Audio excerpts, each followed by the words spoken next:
In this video, we're going to go through my packing list for Kilimanjaro. And the way we're going to do this, we're going to start out with the clothes, and then we'll talk about the non-clothes items. So typically in Kilimanjaro, you're going to have a 15 kilo limit for your porter, and then you're going to have a day pack, which is recommended to be about 30 liters. I'm going to use a 40-liter pack because of my experience. And the pack for the porters is a duffel, which should be about 90 to 100 liters. That does not weigh more than 15 kilos. All right, so I'm going on a 9-day trip. So 9 days on the mountain, and then there's also going to be days at the hotel on either side, but 9 actual days on the mountain. And that's for the Northern Circuit route. Very rare route that people do. It is the best route for acclimatization, but you spend more time on the mountain, you pay more for that. I think acclimatization is like everything. If you're talking about a mountain like an over 19,000 foot mountain like Kilimanjaro. So I think that's really important. But I'm going to start out with the packing of, I'm going to start with the hands, feet, eyes, and head. And then we'll go to the body and then other things. All right, so for the hands, these are North Face sensor gloves. For all these things, I'm going to try to put a link in the description. I'm an Amazon affiliate. It'll be no cost to you if you click one of those affiliate links, or you can buy them somewhere else. That's fine too. So these North Face gloves, I love. They're very thick. They're a little thicker than I would run in, but these are probably the gloves that I will wear most of the time on the mountain when I'm wearing gloves. And I suspect most days I will be wearing gloves while hiking.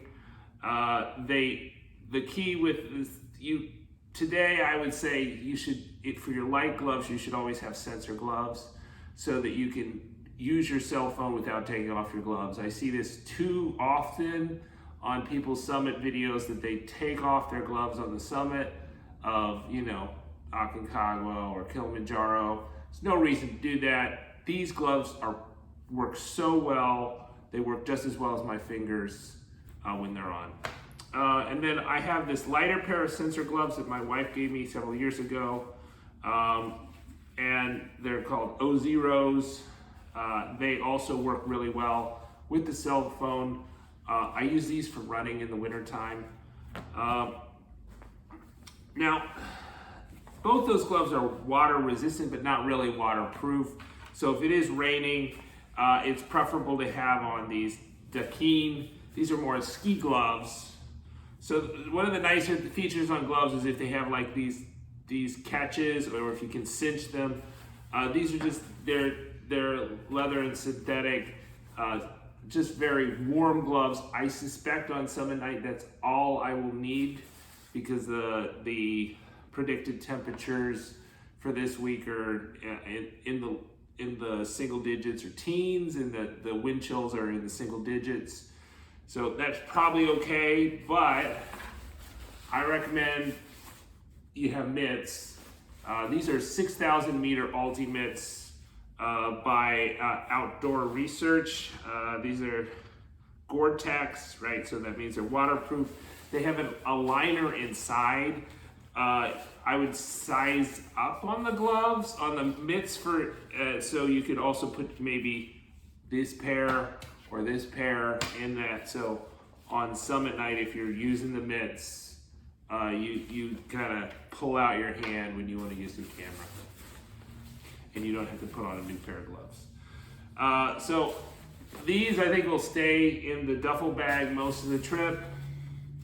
And maybe even these will stay in the duffel bag for several days, as will these, that I may only put these in my pack on like the first day or something, or maybe the first 4 days.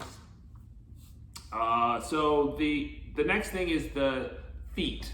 All right, so feet, very important, obviously. Want to avoid blisters. this is where I think, hiking experience really comes in handy about knowing what kind of socks to have. And the truth is you want to have a variety of socks for a variety of purposes. It's recommended to take a liner sock. I don't usually use liner socks, but these are synthetic liner socks. So you want to use mostly synthetic or wool. But I do think there is a place for having cotton socks. So this is like a cotton blend, I think. Maybe it's all synthetic, but I think it is a cotton blend from Patagonia that are kind of like running socks. But sometimes it's really hot, right? So if it's a really hot, it's nice to have a cotton sock to change into if your feet are swelling, especially if you're descending on a relatively steep descent. So I would say, yes, don't pack cotton in almost everything, except I do make an exception for one pair of cotton socks. Now, these are kind of like running weight, very thin weight, smart wool socks, but they're tall. I would recommend having tall socks so they cover your legs. Not super tall, but at least, not ankle socks. They go above, you want to all to go above your ankle and to get to the top of a hiking boot. These are kind of a little thicker smart wool socks. These would be my go-to socks on most days, I would say. But if they're really dirty, maybe I would switch to another sock. I think that one thing that you could do is you could use your washi and then try to dry out your socks during the day. Especially if it's like a favorite pair of socks that got just so dirty that, one issue, I think, if you listen to thru hikers who do a lot of hiking and don't have a lot of washing facilities for several days, which is similar to Kilimanjaro, they do say that you do get blisters from the dirt in your socks. So washing out your socks sometimes makes sense, but drying is going to be a real issue. So you could dry the socks in your bag if you wash them at night. While you're sleeping, you put them next to your body. That would be a possibility. Or you could just kind of hang them from your bag during the day if you have a setup to do that. Okay, and then these are kind of heavyweight socks. I think these would be probably the socks that I would wear if I felt it was too cold on a particular day hike, or if these are smart wool socks,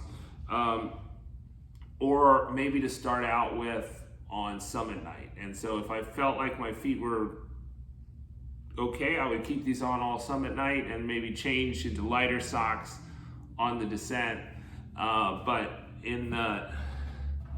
And then you want to keep one of these. I have two of these expedition weights, so these are like the 8,000 meter socks. One I would wear probably to bed to keep my feet warm. And then another one I would just save for summit night, and I wouldn't wear until summit night. I wouldn't put it in my bag, in my day pack until summit night. The other thing is, so we might as well do feet, right? So I actually have 3 pairs of footwear. These are, I can't remember the name of the North Face. I'll put that link in the description. These North Face, they're kind of like, how should I say it? They're like footies, and they do have rubber soles, so you could walk around camp in them. I'm going to try not to. I'm going to try to just keep them in my tent and use my mountain runners for camp shoes, and these just to keep my feet warm at night. So sometimes you're like in your tent, but you don't want to wear your shoes, and you don't want to get in your sleeping bag, and that's kind of what that is for. So you put those on, and maybe if you have these like super huge wool socks, then you got toasty feet in your tent, and then you don't have to be constantly changing in and out of your shoes. Now, for most of the hike, I think I'm going to use these mountain runners. So I've been thinking about the shoes for a long time. These are La Sportiva's Bushido 2 GTX mountain runners. So they're essentially trail runners, you would say. The thing I like about them is that their fit is so tight. So if I'm jogging at home, I'll use Brooks Beasts. But on a mountain, you need different treads than you do. These have, we tried them out on the Colorado 14ers just a week ago, and they did very well. I've been kind of testing them out. I think the key thing with like any hiking shoe that you get, that you should try it out and break it in, is how snug is the fit. You need a really good fit, especially for the descent. So that's where you're going to be really punished, is if you don't have a snug shoe on the descent, then it'd be bad. And what do I mean by snug? I mean a shoe that that holds on to kind of your ankle area. So no, you don't want it snug in the toe. You want room in the toe, but you don't want your toe getting banged up and down because it's not holding to the ankle area very well, right? And so I have some other like hiking shoes that are Keens, for example. I went up Whitney in a pair of Keens, and I really loved them, but I've found that these newer ones that I've gotten, they're just too loose on the down descent especially, and they're problematic. Now, these are too cold for summit night, right? For summit night, I'm gonna use, and maybe for the day before, depending on how cold it is, I'm gonna use the Trango Tech GTXs. These can run pretty expensive. Like I think the mountain runners may be up to $200, but the Trango Tech could be $300. These are semi-automatic mountaineering shoes, right? So they got big treads. They will keep your feet warm. They've got the other nice thing about a boot that you would look for is like to have a rubber front, so you can kind of kick snow. So I think these are okay for the weather that I'm expecting. So I used these on Pico de Orizaba, and I really wished I had a double boot on Pico de Orizaba, which is 18,500 feet roughly. It's the highest peak in Mexico, highest volcano in North America, third highest mountain in North America after Denali and Mount Logan. So that was temperatures in the negative single digits with negative teens Fahrenheit. So that is why I did not that is why these were a little bit cold. So if I was expecting temperatures below 0 Fahrenheit, then I would say you want to go to a double boot. But for above 0 Fahrenheit, especially with wind chill, then I think they're going to be okay. I do have my double boots. They're also La Sportiva's GTSMs, I think. They're actually a triple boot. They've got their own gaiter associated with them. They're quite nice, but they're really warm and they're really big, and they would take up a lot. And so if you have those, plus you've got the sleeping bag, which takes up about half your bag, your duffel bag, then you're kind of running out of room. So I think we're going to be fine for the summit night. But really, that's the big reason I think you need these boots. Now, people say you need ankle support. Yeah, ankle support, okay, but you want to make sure with that ankle support it's got the fit, right? And that's the great thing about the Trango Techs, they fit quite well. Let me see what size these are. These are 46.5. So that's 12 3/4 US size or something. US men's says it's 12, I don't know. It's 46 and a half. It's essentially 12 plus in the US sizes. I think it's 12 and a half plus is 46 and a half. Let's see, what are these? These are, I think they're the same. 12 and a half plus 46 and a half.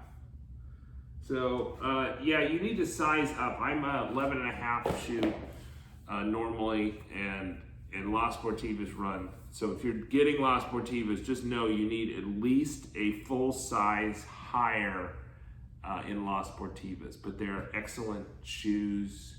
If you're into mountaineering, you know, about half the people will be wearing those because they're so good. Okay, so the next part is the head. So you should have one beanie. I would recommend a beanie that doesn't have a ball on the top. That's just kind of wasted stuff, but people like that for style. And a relatively thin one, synthetic. I could have got like a fleece beanie. That might have been nice. A thin fleece one might be nice, but I'm just gonna have one beanie. The thing is, you're gonna see with most of the layers that I'm gonna put on, they're gonna have a hood on them. So it's not gonna be a big deal. So then a buff, right? So I got my own printed buffs. I once went on a guided trip and they gave me their guided buff, and I was like, you know, I need my own buff. So you can order your own buff, but just buy any buff, really. Buffs are useful because they can cover up your ears, they can cover up your nose. On Pico de Orizaba, I used my buff to cover up my nose because I couldn't breathe through my buff. I didn't have this buff, I had another buff. I think with this buff, I probably could breathe through it, but a lot of times you might not be able to breathe through it, especially in thin air. And I just put it over my nose to keep myself from getting frostbite. But you can also use your buff to, you know, keep your neck from getting burned. They're just very versatile. And then I'm bringing this very lightweight thing. This is like, it may be, I think it's synthetic something, but it's not very lightweight, just to cover your ears and head. Maybe if it's a little bit cold, but not super cold. And then for summit night, this is what I'm planning on keeping my nose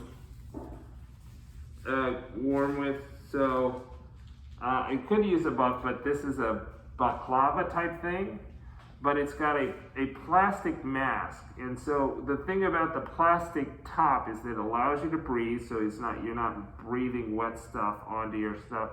And it also, if it freezes, you can break it up by just pushing it like this. So this is for like really freezing temperatures. It's also going to cover up part of my ears, right? Depending on how you put it on, you could cover up your whole ear while wearing it. So it's just keep your nose warm, essentially, is the thing, but it'll also keep your neck warm. So this is Ocumix powered by Cold Avenger. This is a special kind of baklava.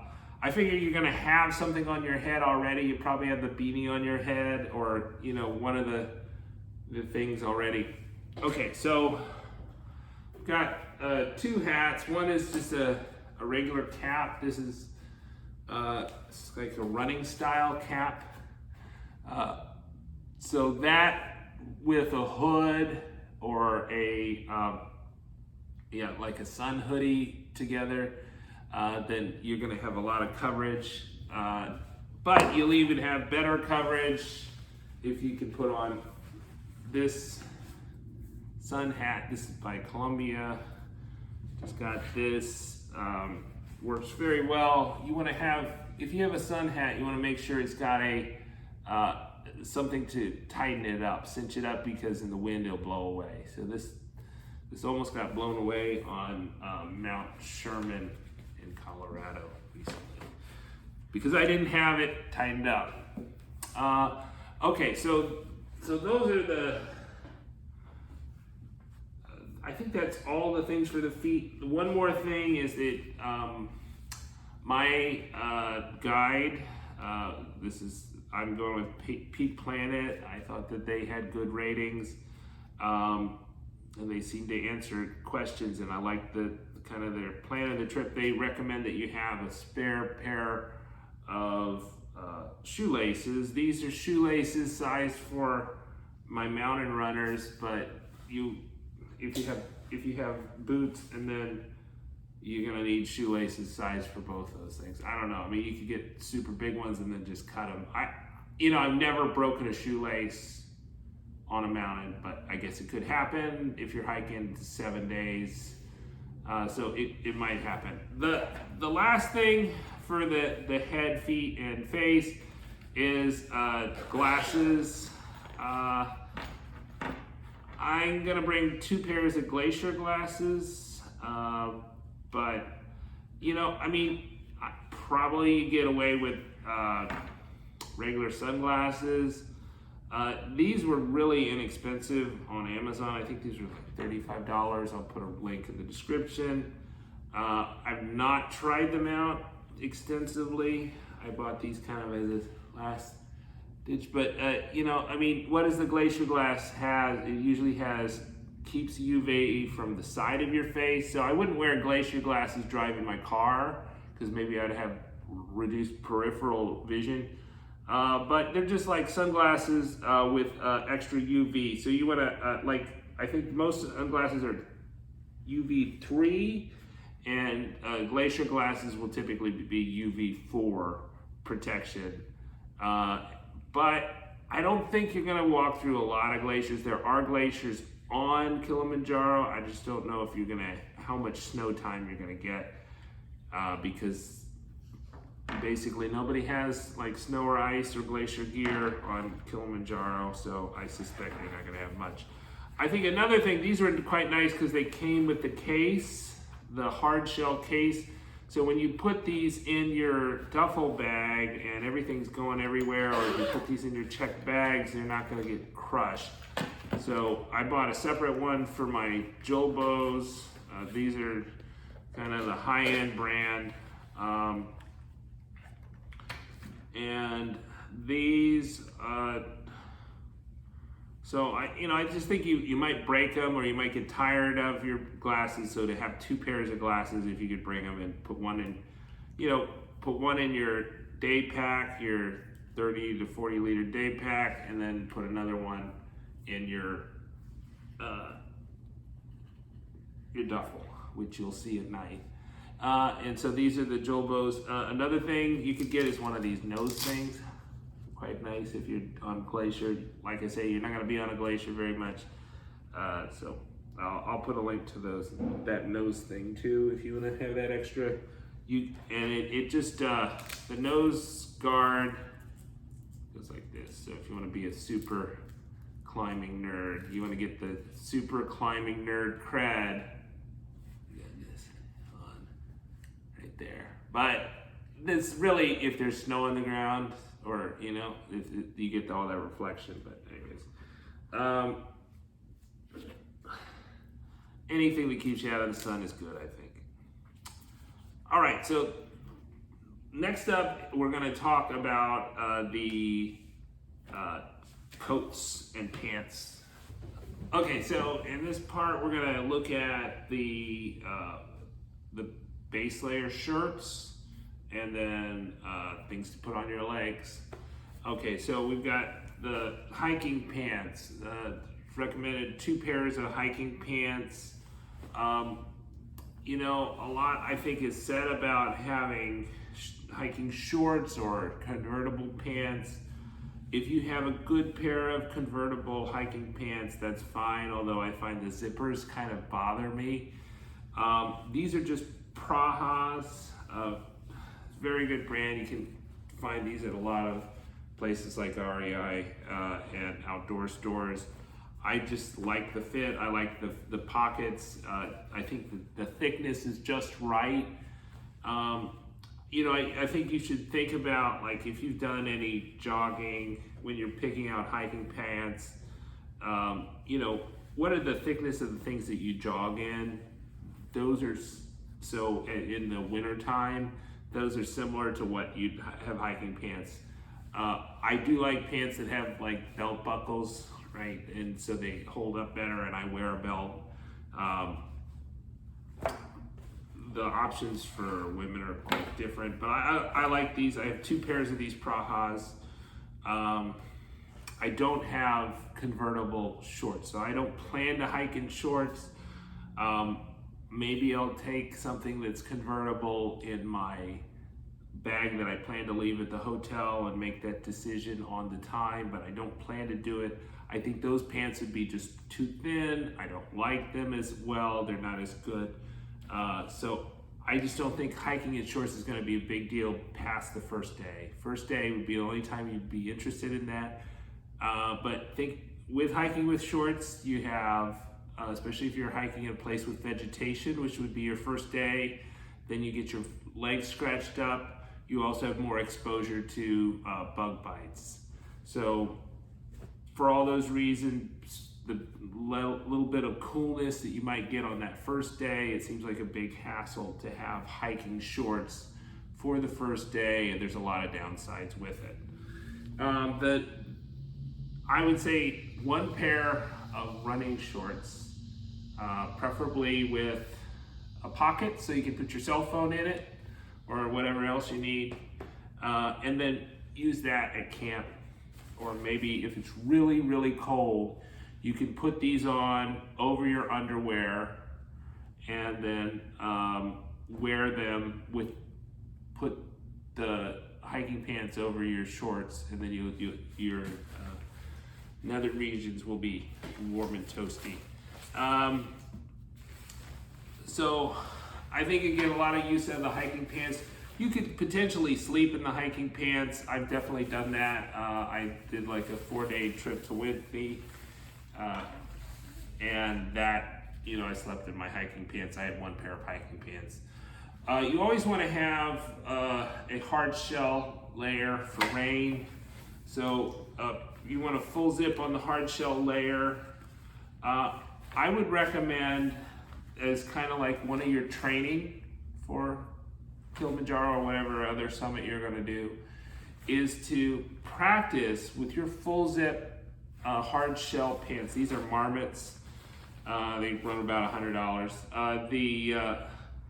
That you practice putting them on and off, so you're not doing it for the first time on the mountain, and that you're really efficient, because when you put them on, you'll probably be pretty cold, your hands will be freezing, everybody will want to get going, so it'll be awkward. So just practice those. Maybe you can practice those in camp if you don't have time to practice when you're at home, but yeah, practice.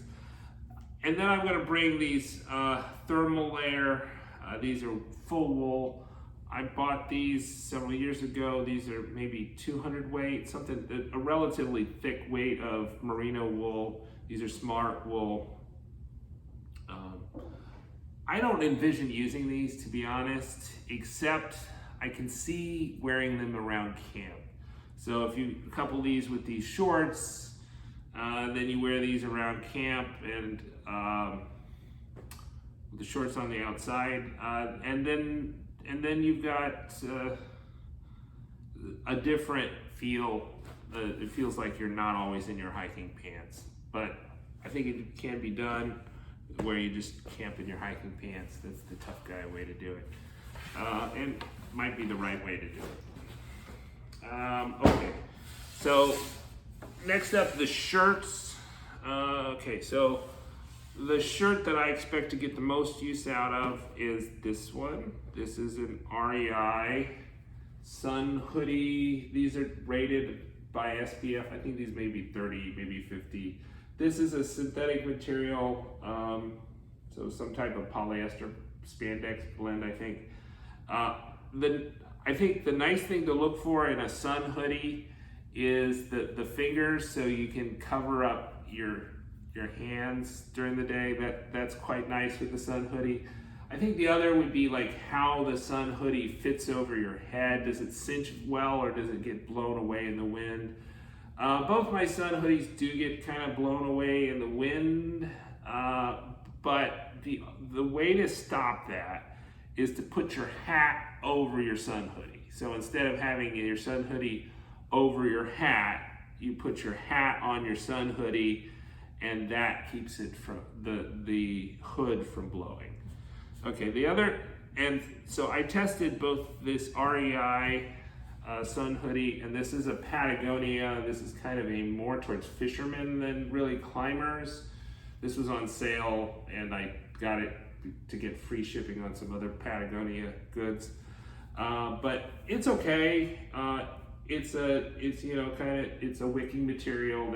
Everything you want is a kind of wicking material. So polyester blend or merino wool. The problem is it doesn't have the fingers. It's a little looser fit, a little worse fit, but I'm saving money right now, so I'm not gonna buy another sun hoodie. So I'm gonna use bring both these sun hoodies, and I think I'll get the most use out of those.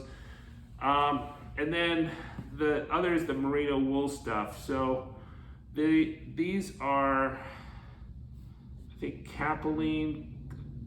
Maybe these are Daily Merino t-shirt by Patagonia. This one, I was running in this, so it's a really lightweight, the lightest weight that they make. I recommend a lightweight if you're going with a merino wool layer. I run hot. So this is like, you would put this on either to sleep with or as an extra layer, maybe underneath your sun hoodie, or underneath this other lightweight. I think we're talking about 150 weight, maybe 100 weight, something really light. I size up on these mountain brands, so I buy everything in XL, I guess. Even though they say that I should be able to wear so like I'm a 42, I think. They say I should be able to wear large. I go the next size up. So this is a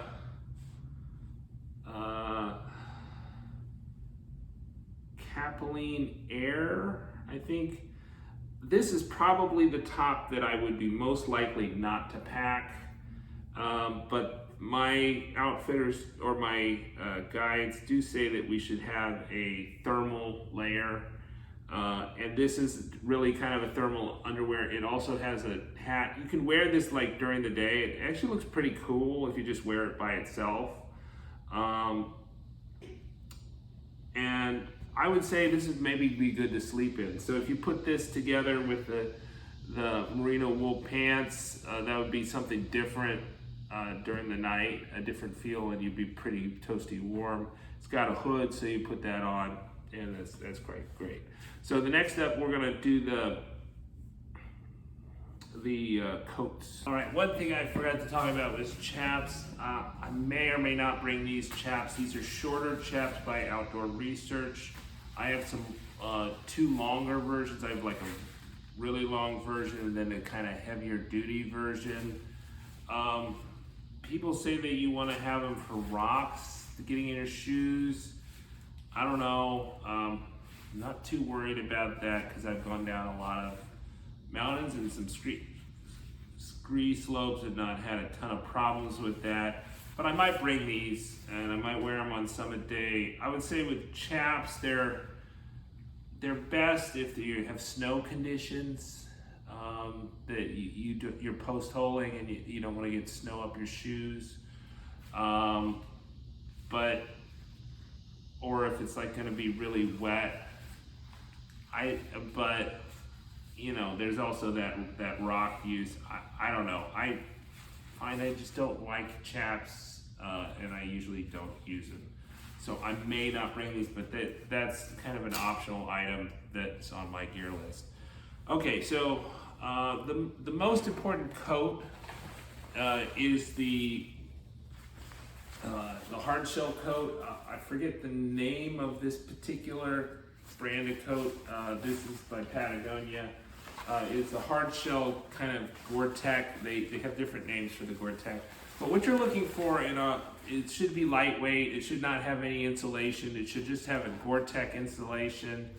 And then you're going to look for things that you're going to look for a coat that's going to have a zipper in the armpit so that it can be vented. So I would say on most of my 14er and above hikes or climbs, this is the thing that I wear the most besides the base layer. So I'm usually hot and I'm wearing my base layer, and then maybe I put on this coat to break the wind. I don't recommend having a soft shell coat because it's just not worth the trouble. So the hard shell is a raincoat, so it's going to keep you dry, and you should be able to put all your layers except your parka under your hard shell coat. So this is actually a large. It fits kind of loosely for Patagonia, whereas my parka is an extra large. This is a DAS parka. So dead airspace parka. The DAS parka, I'll put it on, is really warm, and it's also packs down really well. It's really lightweight. It's synthetic, so I use only synthetic clothes and synthetic sleeping bag because I'm allergic to down. Down packs down a bit better than what you have the synthetic, although the DAS parka, you're gonna probably not, it's gonna pack down similar to an 800 weight down parka. So when you're looking for, this is for your summit night, you're probably not gonna use it. You might also wear it in camp just to keep warm when you're just sitting around doing nothing. I would look for the keywords belay. So the DAS belay parka. So if you find something that's like belay, then it means that you're sitting around and it's aimed towards mountaineering, not towards skiing. So that would be a keyword I would search for. The DAS parka is about $450. I think my hard shell was $175. The next one I'm going to talk about is you should have and I don't know the name of this one. This is an extra large, but it can fit over my hard shell, but it could also fit under it if I wanted to. So typically on most day hikes, I would not take my parka with me, unless we're above 14,000 feet and it's cold weather. And you want to have this is usually would be called a down sweater, although this is a synthetic sweater. This actually was a liner to a North Face jacket, and I've just used it, probably all of 14,000 foot and above summits. I've had it in my pack, it's done fine. Probably if I were gonna buy a new one, I would probably get a Nano Air by Patagonia, which is kind of a similar thing. But there's a lot of options when you're talking about kind of a lightweight down or synthetic jacket, which are often called sweaters, to indicate that they're not super big, right? They may have like little puffs in them. There's just so many options for that. I think you want one of those type of jacket. And then I'm gonna take this Patagonia R1 Air. Now, this is really something I probably would not put in my pack. So I plan to put all these 3 jackets in my day pack while hiking and climbing. And I'll always have the rain jacket, and I'll probably always have this one unless it's really hot. But the parka, and you're gonna need to have a parka for summit night. Probably only on summit night or maybe wearing around camp. But This one I don't plan to put in my pack unless I'm just dying of freezing to death on summit night, and even then I think it would be a mistake. It's got a hood. Let's see if I unzip it more. It also, like, you can cover your face partially with it. It's quite nice. I like to have this just around camp, like when I'm just like trying to stay warm, but I'm not really doing anything. So this is what I would like maybe sleep in or just like poke around camp in. Just really comfortable. It's a thin fleece. You could replace this with like any fleece really. I would just say make sure you have synthetic material and it's maybe has some. This actually doesn't have any water resistance, so it doesn't have that benefit. So it's just that extra layer to keep you warm, and is quite comfortable, this R1 Air. But I would get too hot probably. I mean, for the conditions that I'm expecting, I would get too hot with this in my pack. And you know, it does wick sweat, but it's not gonna wick sweat as I don't know. It will wick sweat, but it's not gonna. It's gonna be warm. It's gonna keep you really warm, and probably too warm if you're moving. And it's heavy, so it's heavier, I think, than the DAS parka, right? So in terms of the warmth to weight ratio, a fleece is probably not the way to go. But if you don't have a parka, then by all means wear a fleece on summit day, yeah. Or if your parka is not very good. All right, so next up, we'll talk about kind of the miscellaneous and the bags in more detail. It depends, but my day hiking bag is not really good. A personal item bag for plane, or a laptop bag. Now this is this JanSport bag, which is a 32 liter, they call it Agave. I really like this bag. This went up to the top of Pico de Orizaba, went up to the top of many of the California 14ers, went top of Quandary Peak. So it is a really good bag, and it does hold Nalgene bottles in the side there for day hikes. But you know, it's a very good laptop bag. So that's what I would put my laptop. I back up my laptop before I go on an international trip, and then put all the things that are lithium batteries. Put your batteries for your things in that, and your personal bag can get pretty heavy pretty quick if you have a lot of lithium batteries so if you have 2 cell phones, I plan to take a second cell phone as a backup camera.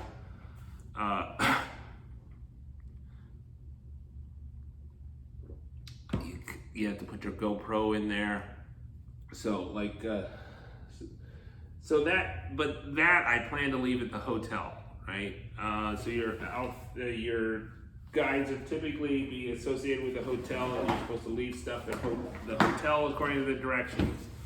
And then you need another bag. So this would just be the bag for my regular clothes. I would put, now there's two, if you can do it in a carry-on bag, fine, and you can do a carry-on version of this. This is too big for a carry-on. But I would put my backpack in the bag that I plan to leave in the hotel. So my day pack, put that in the bag that I leave at the hotel, because you want to not have any backpack straps checked, because backpack straps checked get ruined in baggage, right? It's just like, it's almost inevitable.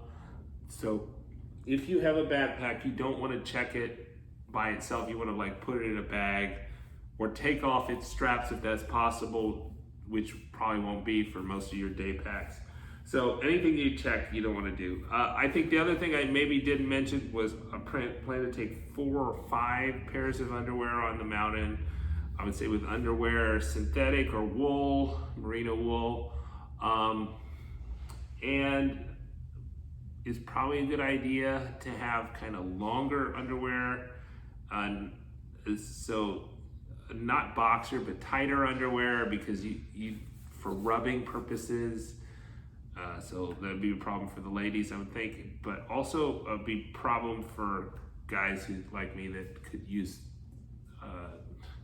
could benefit from losing a few pounds. Another thing that I'm probably going to take because it's so small is this inflatable pillow. If I were backpacking myself, I wouldn't take an inflatable pillow. I would sleep on my parka and my other clothes, and I probably still will, but I'll probably take this inflatable pillow because it's so small. Another thing that I'm not going to take, but you probably might need to take if you're going to Kilimanjaro, is a camping pad, right? So as part of keeping you warm at night, a camping pad is essential.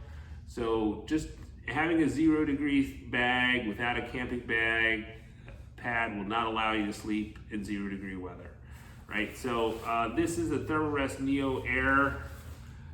There's kind of two kinds. There's like, there's the foam ones that they're good to keep from rocks and stuff, so they won't deflate and they're easier to deploy. And then there's the inflatable ones. The inflatable ones will give you a little bit more warmth, and they have warmth ratings, so these R ratings. So you don't want to get a super light one that has like an R rating of 4 or less, because you're paying for somebody to carry your bag. You're probably not going to be over the weight limit, even if you try. Probably volume would be even worse than weight, I would think, for most people. And then, so you want to have a higher R, and the inflatable ones are either mummy size, so all your low rated, your expensive sleeping bags are going to be mummy sleeping bags because they keep you the warmest with the least amount of material. Your mummy, so they'll have mummy style inflatables, but mummy style inflatables are harder to stay on than rectangular ones. So I would say think about the rectangular one, especially if you don't have to carry it. So if you're not through hiking the Appalachian Trail, maybe a rectangular one in your duffel bag that the porter's carrying is probably not a bad idea. But like I said, for my outfitter, they say they're going to have foam pads, so I'm probably not going to bring anything. I consider it, but probably not, just to save space and weight. And it's also a pain to inflate those things. So that's something you have to do at camp every day. So that kind of takes up your time. So that's something that I prefer not to do. That's a convenience that you wouldn't have if you were like doing the John Muir Trail or something in California, where you'd have to inflate it every night. So when you inflate it, you're supposed to use the inflation thing, the inflation bag. Otherwise, if you blow into it, you blow your saliva into it, and it reduces its warmth potential because you have frozen saliva in the sleeping bag. So that's pretty much everything that I can think of at the moment. Let me know if what I missed. I guess I'll notice that. Oh, I guess one thing that is very important is dry bags. Dry bags and stuff sacks, right? So we'll have links. These are probably the most important thing on this list that you want to buy is the dry bags and stuff sacks. Amazon, you can get like a dozen for $25 of different sizes. So these are gonna, compress down your puffy items, and they're also gonna keep them dry. So one of the things is that even though these duffels are supposed to be waterproof, they're probably not. And then you also want to have dry bags for the stuff that you put in your day pack in case it rains. And even if your day pack has a rain cover, it's probably still going to be water resistant, not waterproof. Your duffel's probably gonna not be purely waterproof, and so that extra layer of protection is gonna make the difference between kind of a miserable trip and a wonderful trip. So those are other things that I'd recommend you do, and that'll help you organize your bag too, so you don't have to like sift through it, that you have everything's in kind of either a stuff sack or dry bag or both, and it's really easy to get sort through your bag and see what you get. All right, subscribe to Slow Boat Sailing. We give you the stories of the most interesting sailors in the world, and around the world adventure, and we also are doing the 50 state high points and other climbing adventures. All right, so it's all packed up here. One thing you might want to have is a weight for yourself. Another thing might be like a blood oximeter. Those are really easy to carry, so you don't get stressed out on the mountain. You can take your own tests. So this is about 12 kilos right here. So underneath the baggage limits. Now, so this is kind of the porter's bag, and it's got all the things that you know, on a typical day, the porter would carry. Pretty heavy bag, but not too heavy for an airplane. And then you've got your day pack, and this is packed for a typical day. I just haven't put water in it yet. Not so heavy. And so this is what you would have until you get your tent, and then you get your bag from the porters when you're back at the tent and get ready for the night. One more thing, you would put, I recommend putting your day pack in a duffel bag. So I've got a duffel here. We would put that in the duffel and not get that pack out until you get to Moshi. And then you'd have a carry-on, and conceivably your day pack could be your carry-on. Like, I think this is a good day pack, but I'll use this as my personal bag for my electronic devices. And you're gonna put all your lithium batteries, especially inside this, such as your cell phone.